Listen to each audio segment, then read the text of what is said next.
Hey Stunning Fam, this is Sarah back with another DIY video.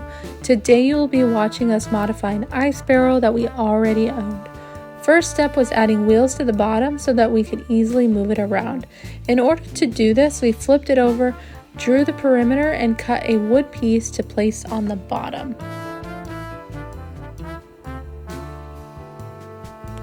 We marked where the holes are using a Sharpie. Then we used a caliper to measure from the side to the center of the hole so that we knew where to drill holes into the wood. We used drywall anchors and washers to anchor the wood to the barrel. We are a livestock channel that features a variety of content from cooking to unboxing to anything that can be a DIY style project. We would really love it if you would like, subscribe, and hit the bell so that you will be notified when we post another video.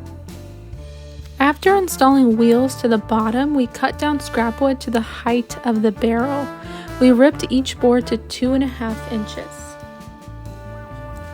We used Gorilla Spray adhesive to bond scrap foam liner that we had lying around. We used a box cutter to cut off any of the excess.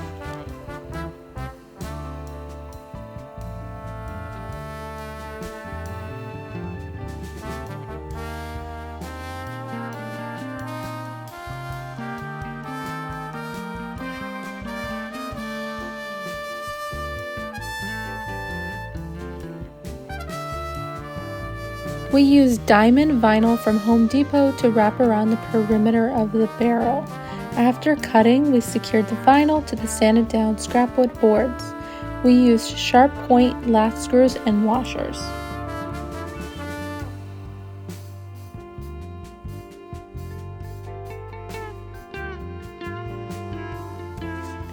We wrapped the boards around the barrel. We removed one to figure out the cut for the drain and used metal shears to cut around it. You can also use scissors. Once cut, we pulled out the drain and screwed in additional boards on the top and the bottom. We tightened the boards together with adjustable hose clamp. The next step was creating the lid for the ice barrel. We used extra pieces of scrap wood, wood glued them together with pipe clamps, and wiped off any excess glue. We cut a circle with the help of our X-Carve machine. After cutting the circle lid, we trimmed off excess with a flush trimmer bit because the carve machine makes little notches.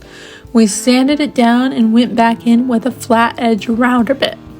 Next, we used a Milwaukee track plunge saw and cut off one edge of the circle to attach it to the barrel. We used an oil-based clear coat on the entire ice barrel and installed the hinges after it dried. We used super glue to place rubber seal, which will function to keep the cooler cold and seal it. Following this, we used clear silicone to waterproof the edges so the water does not get in the cracks behind the wood.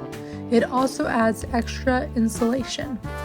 Lastly, we used wood filler to fill holes and added the handle and closing contraption. We hope that you all have a great week, and we will see you next time.